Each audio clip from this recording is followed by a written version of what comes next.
Hello and welcome to Chapter 4. This is about decision structures and really is the first case of you being able to control programming flow and what's going on in the program itself. Up to this point in time, you've clicked buttons and things appear, and that's great. But now you have the ability to get input from the user and make changes on the fly to the actual program itself. The first thing we're going to talk about is the if-then statement. And the way the if-then statement works, for instance, if a certain test condition is met, x equals 5, then it makes y equal 20. This could be done with variables, this could be done with objects on the screen, whatever it is. And I'm going to introduce a few of the different types of if-thens, and then I'll show you the example I've created. Twice, because my program failed the first time and I lost everything. This is very exciting. Alright, then you have relational operators, equal, less than or greater, or less than or equal to, greater than or equal to, and then not equal to. None of this should be a big surprise to you, except maybe the not equal to, because that's I don't see that very common. Let's move on. The if-then-else statement. The way the if-then statement worked, it's either this, and it does this, or it does nothing. The way the if-then-else statement says, if x equals 5, then y is equal 20, else y equals 10. So the way this statement works is, if this is true, it does this, else it does this. And what I've done is I've put together a program so you can kind of see it working. So let me go over to my case right here. So actually, yeah, here's my else, and I have to have a nested if-else. So it says, if text input is less than 20, if the test, the input number, if it's less than 20, it'll say you entered a number less than 20 for the if-then. And then else. Now, the way a nested if-else works is, once it gets to the second else, it then goes into a whole different version of it. If text input.text is less than 30, meaning if the number is less than 30, it'll then trigger this. But since we have the test condition up here, if it's less than 20, we know already that the only way this is going to trigger if it's 20 or greater or less than 30, because it only is going to execute one of these statements. And if it didn't execute this, we already know the number is not less than 20.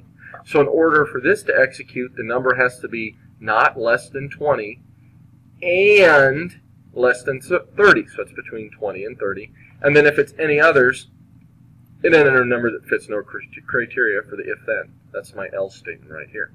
So let's go ahead and run this. Sorry. So if I do 12, you enter a number less than 20 for the if-then. 20. You entered in a number less than 30 and 20 or greater. So I can do 22.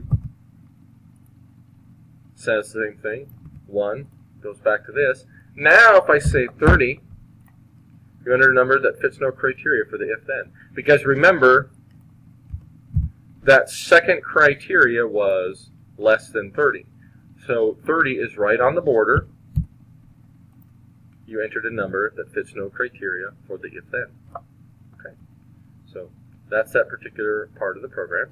We're going to end that eventually. Let's just end it this way. There we go. All right. So now we come up here. All right. So we've done that. There's an example of our if-else. If x equals 5, y equals 20. Else, it then does a test. If x is greater than 5, y equals 10, else y equals 0. So it's going through all these elements.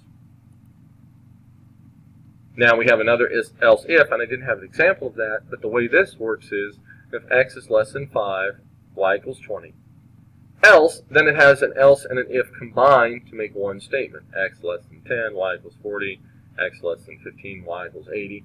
Anytime you get to this many decisions, probably want to have a case statement. Anytime you start hitting 3, you probably want to have a case statement. Just kind of keep that in mind as we go through. Now, we start to hit the case statement. The case statement, case 2, basically the way a case statement works is, says the case else code is optional. It's executed when none of the previous are met. That's our case else right here.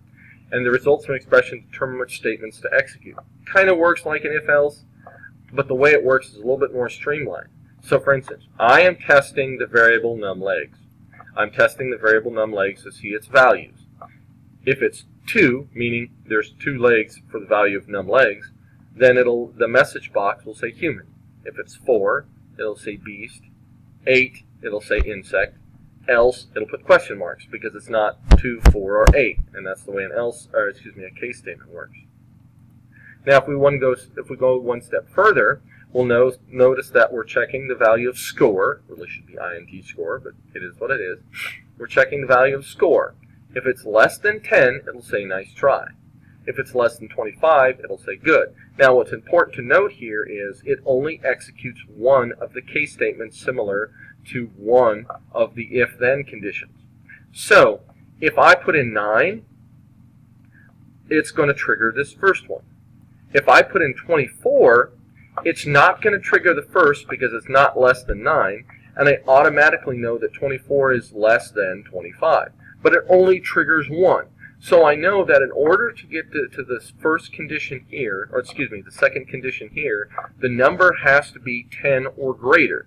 Because if it's not 10 or greater, it'll never reach this condition here, because this will trigger. So I automatically know if I have a less than 10 here, I automatically know that this number is less than 25 and 10 or greater than 9, depending upon how you put it, because it got to this condition. And that's something that's important to note as you have multiple conditions as you go through. So, let's take a look at our case statement that we've created. Here's my case statement. Select case txt input, testing txt input. If the case is less than 20, it'll say you entered a number less than 20 for the case. Case 20. Now this is just a straight equals. If it equals 20, it does this. You entered a 20 for the case. If you entered in a number if you enter a number greater than 20 for the case, then that is this right here. So it's going to be either less than 20, 20, or everything else. So I'm going to put a breakpoint in it so you can kind of see what's going on here. So if I run this and I put in a 12 and I push case test, it's going to go here. Now my txt input number is 12, and I'm going to step through it. It's going to execute this code. You entered a number less than 20 for the case, and then it's done. And it should, let's pull it back up right there. There's 12. You entered a number less than 20 for the case. If I put in a 20 and I put in my case test, so now I'm here. txt input is 20. It's now going to execute this. You entered a 20 for the case. It's done. So there's my 20. And then if I enter a 234,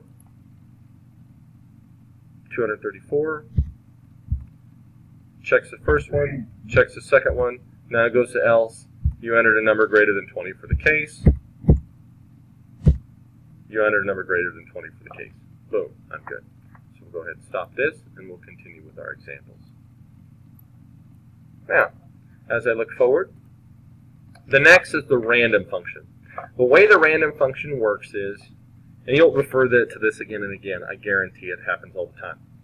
Whatever your high number is, so if I want a number from 30 to 10, so this will be 30, the high number will be 30, the low number will be 10, and you'll add 1. So in our case, it comes out to 21, because 30 minus 10 plus 1 is always 21.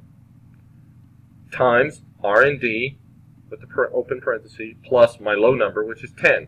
So it looks like that. Now, what's key here is always put the call to randomize above it.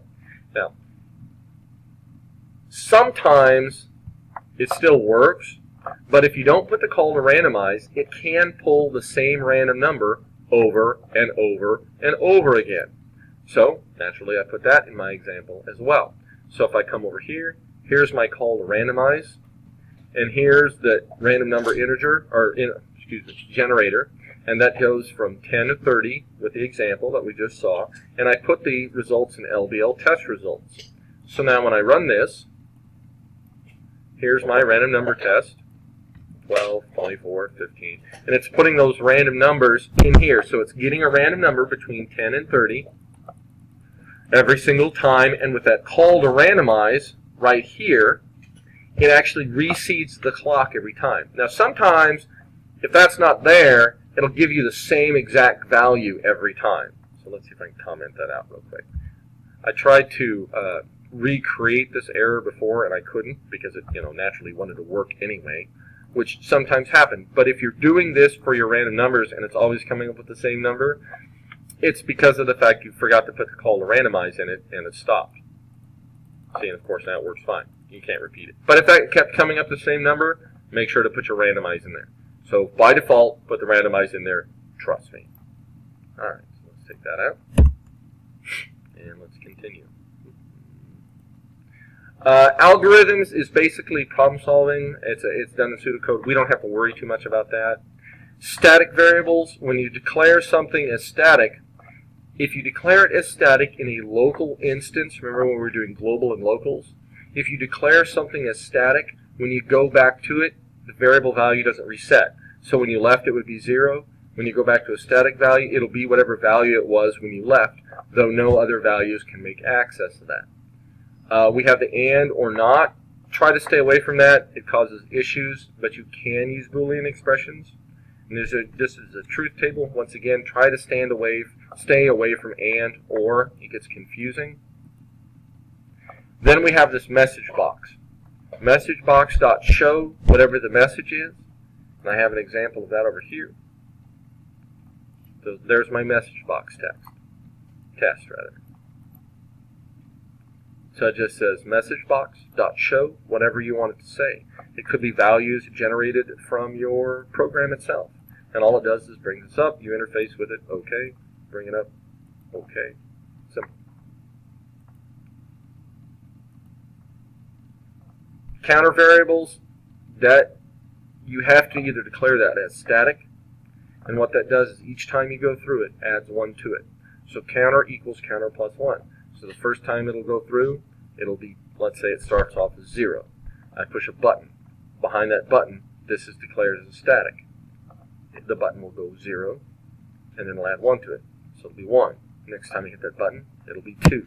Next time I hit that button, it'll be 3. Next time I hit the button, it'll be 4. So each time it goes up, 1 at a time, 1 at a time. It's very, very helpful, those counter buttons. And you'll see some of that in some of my examples. Assignments, don't worry about that. That can be kind of confusing. Check spot control, we've dealt with this before. It's CHK, determines whether or not it's checked. Really good for use for your if-then statements. But once again, not a requirement. You don't necessarily have to do it. And we won't worry about this line continuation. Instead, if you do a line continuation, this is just good. If it's a lot of different things, if you put the underscore, you can continue the same line, right, underneath it. So it's kind of a continuation to make it easier to read. All right. That concludes our discussion about Chapter 4. I know there's a lot in it. The main 2 things, well, 3, 4 things that you're going to work on or use is message box, different instances of the if-then, your case statement, and your randomize. You'll use your call to randomize many, many times. As always, if you have questions, you can talk to your sub, or you can look at your resources to include the discussion boards and the sections. We'll see you real soon. By the time you get to this section, either I'm going to be on my way back, or I will be back shortly thereafter. So take care, and good luck.